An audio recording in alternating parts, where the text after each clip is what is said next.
কাউকে হারিয়ে দেওয়াটা খুব সহজ, কিন্তু সব থেকে কঠিন হলো কাউকে জয় করা, কারো মন জয় করা। তুমি যদি মনে করো কাউকে আঘাত করবে তাহলে সেটা খুব সহজ, কিন্তু যদি তুমি মনে করো কাউকে আগলে রাখবে, কাউকে ভালোবাসবে, সেটা খুব কঠিন। তুমি যদি মনে করো যে মানুষের কাছে খারাপ হবে, সেটা খুব সহজ, কিন্তু তুমি যদি মনে করো যে মানুষের কাছে তুমি ভালো হবে, তাহলে সেটা খুব কঠিন এবং অনেক কঠিন। কারণ তুমি কখনোই কাউকে খুশি করতে পারবে না, তুমি কখনোই কারো কাছে সারা জীবন ধরে ভালো থাকতে পারবে না। তুমি হাজার কাজ করলে, একটা খারাপ কাজ করলেই সব ভালো কাজগুলো সেই খারাপ কাজের দ্বারা ধ্বংস হয়ে যাবে। এই সমাজ বড়ই অদ্ভুত। ভালো ব্যবহার করলে বলে দুর্বলতা, আর খারাপ ব্যবহার করলে বলে ব্যক্তিত্ব। যদি তুমি বাঁকা আচরণ করো তাহলে সবাই তোমাকে ছেড়ে দেবে, আর যদি তুমি সোজা হও, সহজ সরল হও, মানুষের সঙ্গে ভালো ব্যবহার করো, তাহলে সবাই তোমাকে টিপে মেরে দেবে। এই পৃথিবীতে যদি তুমি অল্পতে কষ্ট পাও, অল্প কথায় আঘাত পাও, অল্প কথায় তোমার মনটা ভেঙে যায়, তাহলে আমি বলবো এই পৃথিবীতে বেঁচে থাকা তোমার জন্য খুব কঠিন। তুমি প্রত্যেক মুহূর্তে আঘাত পাবে, আর মানুষ তোমাকে ঠকিয়ে দেবে। পারফেক্ট সময় আসবে বলে অপেক্ষা করো না, নিজে থেকে সময়কে পারফেক্ট বানিয়ে নাও। সময় কখনো পারফেক্ট হয় না, তাকে বানিয়ে নিতে হয়। জটিল কাজে পরিশ্রম বেশি হয়, আনন্দও বেশি পাওয়া যায়। মানুষকে সফলতার স্বাদ পাওয়ার জন্য অবশ্যই জটিল কাজ করা উচিত। মনে রাখবে, কাজটা যদি সহজ হতো তাহলে তোমার জন্য পড়ে থাকতো না। এতদিন কেউ না কেউ কাজটা করে দিত। স্রোতের অনুকূলে সাঁতার কাটা অতীব সহজ, স্রোতের প্রতিকূলে গিয়ে সাঁতার কাটা খুব কঠিন। আর এটা তারাই পারে যারা প্রকৃত সাঁতারু। সেই রকম আমাদের জীবনে যে সকল কাজ খুব সহজ, সেগুলো তো সবাই করে, কিন্তু কিছু এক্সট্রা অর্ডিনারি এক্সেপশনাল মানুষ আছে যারা সম্পূর্ণরূপে আলাদা রকম মানুষ। তারা এই অসাধারণ কাজগুলো করে। তুমি যদি অসাধারণ হও আর অসাধারণভাবে কাজ করতে চাও, তাহলে তোমাকে কষ্ট পেতে হবে অসাধারণ, ব্যথা পেতে হবে অসাধারণ, ত্যাগ করতে হবে অসাধারণ। সেটার জন্য তোমাকে প্রস্তুত থাকতে হবে। মনে রাখবে, একটা কামার লোহাকে যত ভালো করে পোড়াবে, তত সুন্দর শেপ দিতে পারবে, সাইজ দিতে পারবে। সে যা ইচ্ছা করবে তাই করতে পারবে। আর যদি অল্প পোড়ায়, তাহলে সব সাইজের জিনিস তৈরি করতে পারবে না। ঠিক সেই রকম, যদি তুমি মনে করো যে তুমি অসাধারণ কিছু করতে চাইছো, তাহলে তোমাকে কঠিনভাবে নিজেকে পোড়াতে হবে। আব্দুল কালাম স্যার বলেছেন যে যদি তুমি সূর্যের মতো জ্বলতে চাও, উদ্দীপ্ত হতে চাও, তাহলে তোমাকে সবার প্রথমে নিজেকে পোড়াতে হবে সূর্যের মতো করে। কারণ আমরা সূর্যের সুন্দর আলোটা দেখি, কিন্তু তার ভিতরে যে নিজেকে পুড়িয়ে সেই আলোটা দিচ্ছে, সেটা আমরা দেখি না। এই পৃথিবীতে প্রত্যেকটা মানুষ যারা সফল হয়েছে, তাদের ভিতরে ব্যথা, বেদনা, দুঃখ, কষ্ট, তাদের জ্বালা যন্ত্রণা সব কিছু রয়েছে, কিন্তু তারা সুন্দরভাবে ঢাকতে পারে। সুন্দরভাবে ঢেকে নিজের সফলতাটাকে দিয়ে সেই ব্যথাগুলোকে মুড়িয়ে দিতে পারে। আর সব ব্যথা সেদিন মোচন হবে যেদিন তার সফলতা সে পেয়ে যাবে। একজন গর্ভবতী মায়ের সব ব্যথা মোচন হয় যখন তার সন্তানের মুখটা দেখে।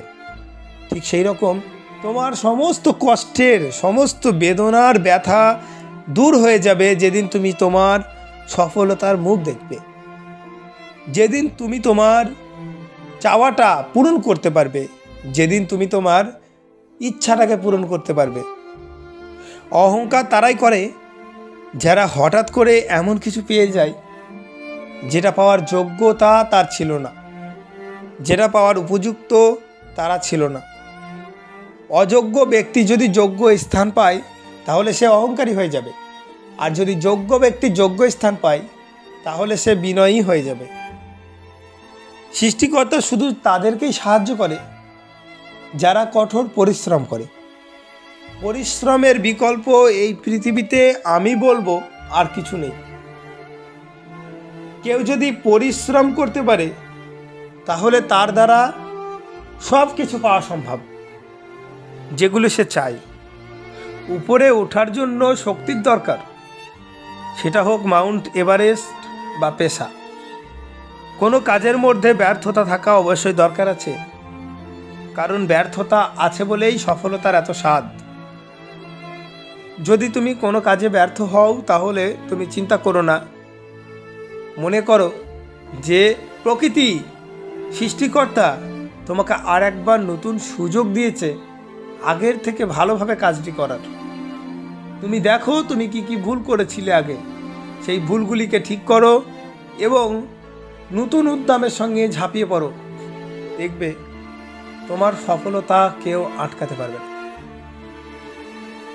একজন ছাত্র যে প্রকৃত পরিশ্রমী ছাত্র, সে যদি এক বছর কোনো কারণে ফেল করলো, সেই বছরটা সে পড়তে পারেনি, কেউ অসুস্থ ছিল বা নিজের শারীরিকভাবে অসুস্থ ছিল, পরবর্তী বছরে দেখবে সে আগের থেকে বেশি নাম্বার তুলে আগের থেকে বেশি নাম্বার অর্জন করে সে পাস করবে। আর কোনো একজন ছাত্র যে পরিশ্রম করতে পছন্দ করে না, অলস, সে প্রত্যেক বছর নিয়মিত ফেল করে। সে যদি এক বছর ফেল করে, 2 বছর ফেল করে একই ক্লাসে, তৃতীয় বছর দিলে সে আবারও ফেল করবে, 10 বছর দিলেও সে ফেল করবে, কারণ সে তো পরিশ্রমই করতে পারে না। এই কথাটা বলার উদ্দেশ্য হলো এটাই যে যদি কোনো কাজে আমরা মনোযোগ দিই, কোনো কাজ যদি আমাদের করার ইচ্ছা জাগে এবং আমরা যদি ভালোবাসি আর সেটার জন্য আমরা পরিশ্রম করতে পারি, কোনো একবার যদি ব্যর্থ হই, দ্বিতীয়বার যখন কাজটি করব সবার থেকে ভালো করে কাজটি করতে পারবো। আর যদি আমরা সত্যিই কাজটা করতে না চাই, অলসতার সঙ্গে হবে এইরকম একটা ব্যাপার, তাহলে সেই কাজটা যদি আমি 10 বার করি আর 10 বারই ব্যর্থ হই, সেই 11 বারের বারও আমি সেই ব্যর্থই হব, কারণ আমি তো তার জন্য পরিশ্রম করতে পারবো না। যার জন্য আমি পরিশ্রম করতে পারবো না সেটা যে আমি পাবো এটা আশা করাটা বোকামি আর অন্যায়। কারণ প্রত্যেকটা কাজ তোমার কাছ থেকে একটা জিনিস চাই, সেটা হলো তোমার পরিশ্রম। তুমি আগে পরিশ্রম দিতে শুরু করো, আজ থেকেই শুরু করো, তারপরে তুমি ধৈর্য ধরো এবং কাজটি যখন করবে তোমার অনেক বাধা বিপত্তি আসবে, তখন তোমাকে একটা জিনিস করতে হবে, ত্যাগ। তোমাকে এমন একটা কিছু ত্যাগ করতে হবে, সেটার জন্য হয়তো তুমি কষ্ট পাবে, কিন্তু তোমাকে ত্যাগ করতে হবে, তাহলেই তুমি সফলতা পাবে। ধরো তোমার মোবাইলে স্টোরেজ ফুল হয়ে গেছে।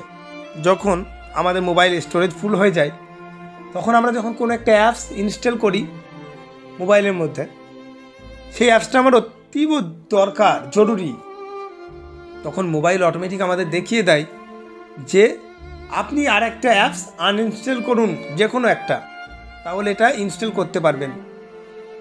তাহলে আমাকে সেই যে অ্যাপসটা আমাকে খুঁজতে হবে যে আমার মোবাইলে যতগুলো অ্যাপস আছে এর মধ্যে কোনটা অদরকারি, কোন দরকারি।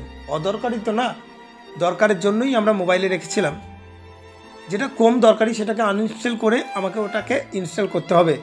যদি আমরা মনে করি যে না আমরা ত্যাগ করতে পারবো না, তাহলে কিন্তু নতুন কিছু আমার মধ্যে আপগ্রেড করতে পারবো না। তার জন্য আমাকে অবশ্যই কিছু না কিছু ত্যাগ করতেই হবে। আর কিছু যদি ত্যাগ করতে পারি তাহলেই কিছু নতুন কিছু আমার মধ্যে আবির্ভাব করতে পারবো। তার জন্য দুঃখ পেয়ে লাভ নেই, কারণ পৃথিবী প্রত্যেক মুহূর্তে পরিবর্তনশীল, নিজেকেও পরিবর্তন করতে হবে, না হলে ব্যাকডেটেড হয়ে যাবে, শেষ হয়ে যাবে, একসময় কেউ গ্রহণ করবে না। কোনো একটা জিনিস আমি রেখে দিলাম যে এই বছর না, কোনো একটা পোশাক বা কোনো একটা কিছু আমি ব্যবসা করছি, যেই জিনিস সমস্ত কিছুই, খাবার জিনিস রাখলে তো পচেই যাবে, নর্মালি যেসব স্টকে রাখা যায় সেই সকল জিনিস, কোনো একটা ধাতব বস্তু বা কোনো একটা বস্ত্র আমি ভাবলাম যে আমি পরে বিক্রি করব। অবশ্যই পরে বিক্রি করলে আমার এটা দাম হবে, কিন্তু আমি এতটা সময় ধরে রেখে দিলাম, স্টোর করলাম, যেই সময়ে বার করলাম সেই সময় মানুষ হয়তো আমার ওই জিনিসটার দামই দিচ্ছে না।